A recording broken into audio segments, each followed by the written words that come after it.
Okay, so my first question for you is, do you think that there are some SDGs that influence each other or even impair each other?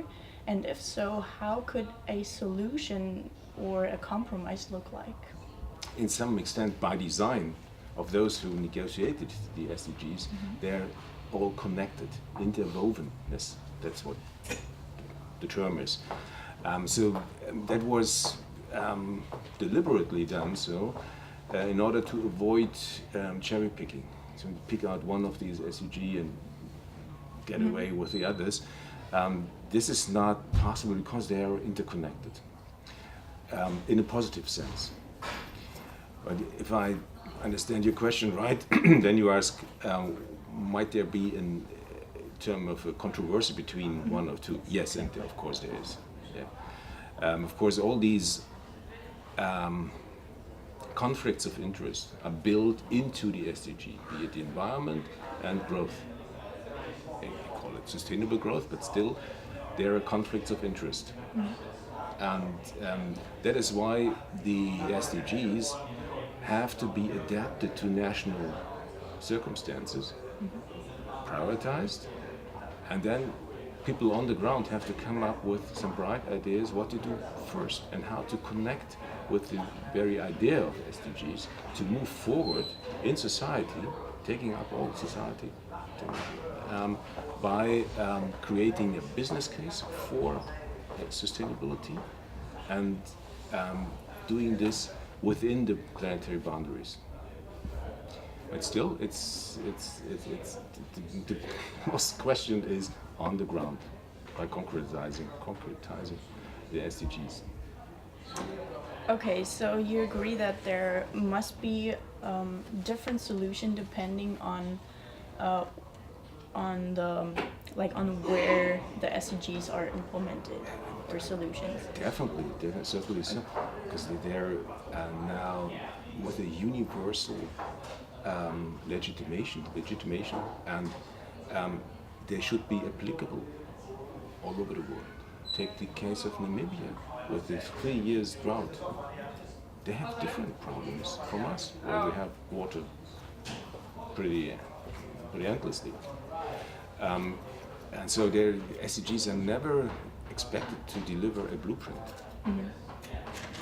What they deliver is a reason for the people on the ground to think about their future. And take the example of an enterprise, of an entrepreneur. Ask him whether he will be doing his business case unchanged over the next 10 years. Probably not. Probably not. And if he has the slightest doubt that he will just continue 10 years, then he is in for sustainable development. He is open to sustainable, to changes that are necessary along the road. But again, no blueprint here. Okay, so there will be room for discussions, I hope. My second question to you is, you said in your speech that the government in Germany needs to reach out to people. How are they planning to do that? And how will the government handle the results of this reaching out, in what form ever? They did already invite the organized civil society to comment and to consult on the draft of the National Sustainable Development Strategy, the alignment tool towards the SDGs. Over the internet, is that correct? That was over the internet, and it was also face-to-face in big meetings. I think there were 5 meetings altogether, regional and centralized in Berlin. So everybody who, as an organization, wanted to stand up and say, well, this is something I want to comment, they had the opportunity to do so. But still, I think we as a society, as government and society, we have to think harder about the institutional framework for a continued dialogue on future and on sustainable development. That is why I established 4 regional hubs. I call it hubs, Netzwerk, Stelle in German. There are like knots in a net, in a grid, of people doing sustainable development activities on the ground, be it as an entrepreneur, be it at the university, be it on the job or in private, be it in the family or in the local community. So they're mainly to give people the possibility to participate in the development of this strategy? This strategy will be renewed every 4 years. We will build in some peer review mechanism and stuff. So there is never an end to the strategy. It's not the plan in itself, it's the process of planning that is important. And there people are asked to participate and to bring in their ideas. Be it, on the one hand side, you can bring in some idea on implementing goals. You can also bring in some idea on some fresh idea on where we are heading to as a society. As I said on the stage, decarbonization is one of our major goals. Decarbonization until 2050. Would that mean a romantic thing? So hugging trees? Or would it be in a high-tech society? Wouldn't it mean to re-industrialize and to keep the industrialized workplaces alive, but changing the art and the manner we are doing work? It's about the future of the workforce, the labor force in Germany. If you put it like this, then everybody has some say, can tell some story. And that is what we are trying to arrange with not only with these 4 regional hubs, but with a wider set of instruments. One of them is we created a award system. We're awarding enterprises and urban cities related or in respect of their sustainable development performance, not their communication, not their greenwashing, not their plans, but on what they're doing. And we're researching it. You can't get away with just saying, "Oh, we're doing green business." There are people checking it. Okay. And so over 10 years we had not even one case where we found out there was some greenwashing. And we're doing, as a council, we're reaching out to grassroots.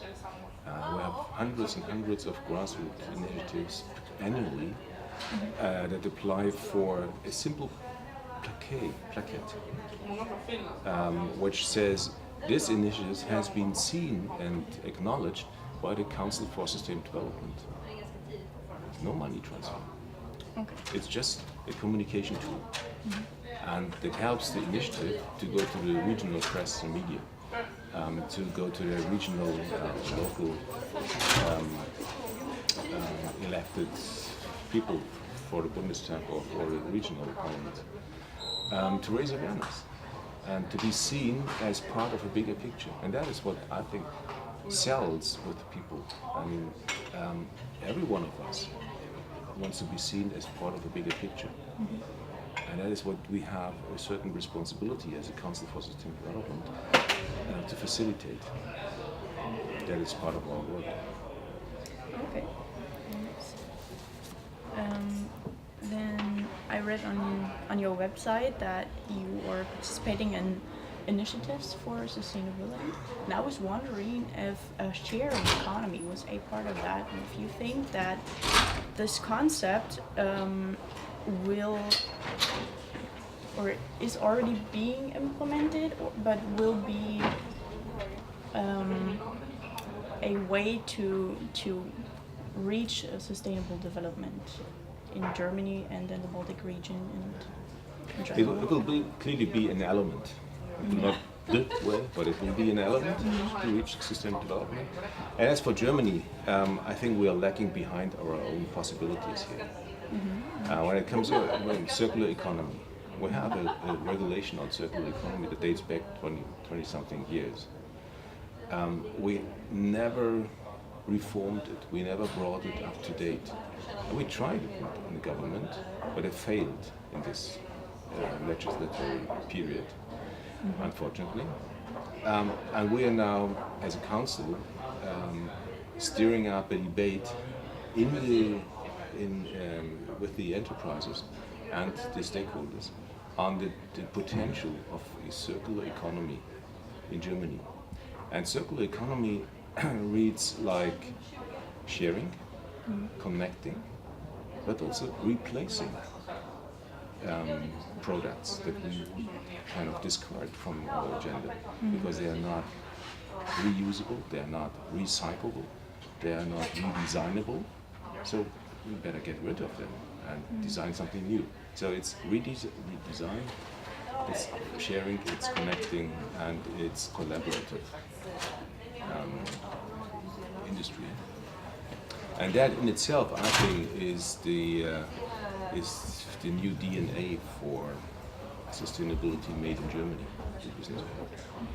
Okay, how would you, or do you think those companies would be willing to make that change, and how do you motivate them to more go away from mass consumption, more to a reusing of consuming? You know what I mean? Yeah, sure, I know. Okay. You know, the point is there's no such thing than the economy or the enterprises. It used to be like this 20 years ago. You put them all in a bag and push with a stick on a bag and you hit the right enterprise. That was the picture in the past. Nowadays, we have a differentiation within the group of entrepreneurs and within the group of the industry. There are industries and there are entrepreneurs and there are companies that are already taking their chances and benefit from a sustainable business case. They're making money, real money from green ideas. And those are very interested in horizon scanning, in checking out what kind of new business models would be in the bushes. So we can rely on those parts of the private sector that have an interest in. That's of course not the majority.